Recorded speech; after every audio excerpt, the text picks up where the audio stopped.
Milk ಪೌಡ್ರಿಂದ paneer ಮಾಡ್ತಿದ್ದೀನಿ. ಒಂದು ಪಾತ್ರೆಗೆ ಅರ್ಧ ಪ್ಯಾಕ್ನಷ್ಟು ಹಾಲಿನ ಪೌಡ್ರ್ ಹಾಕ್ಕೋತಿದ್ದೀನಿ.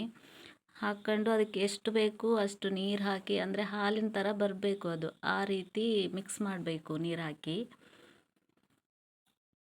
ಗ್ಯಾಸ್ ಮೇಲೆ ಕಾಯ್ಲಿಕ್ಕೆ ಇಡ್ತಿದ್ದೀನಿ. ಇದನ್ನು ಚೆಂದಾಗಿ ಗರ್ಬಾಡ್ತಾ ಕಾಯಿಸ್ಬೇಕು. ಮಿಕ್ಸ್ ಮಾಡ್ತಾನೆ ಇರಬೇಕು, ಇಲ್ಲಾಂದರೆ ತಳ ಹಿಡಿದು ಬಿಡುತ್ತೆ.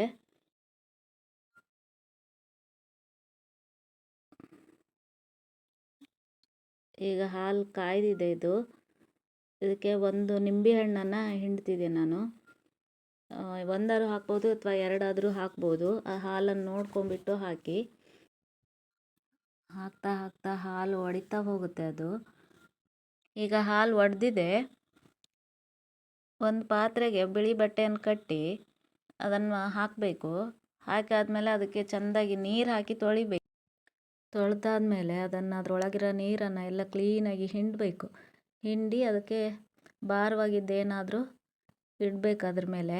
ಇದನ್ನೀಗ 15 ನಿಮಿಷ ಹಾಗೆ ಇಡಬೇಕು. ಇಟ್ಟಾದಮೇಲೆ ಅದನ್ನು ಓಪನ್ ಮಾಡಿ ನೋಡಿದರೆ ಕರೆಕ್ಟಾಗಿ ಬಂದಿರುತ್ತೆ. ಆಮೇಲೆ ನಿಮ್ಗೆ ಹೇಗೆ ಬೇಕೋ ಹಾಗೆ ಪೀಸ್ ಪೀಸಾಗಿ ಕಟ್ ಮಾಡಿಕೊಂಡ್ರೆ ಪನ್ನೀರ್ ರೆಡಿ ಆಗುತ್ತೆ. ನೀವು ಒಮ್ಮೆ ಟ್ರೈ ಮಾಡಿ, ಹೇಗಿದೆ ಅಂತ ಕಮೆಂಟ್ ಮಾಡಿ.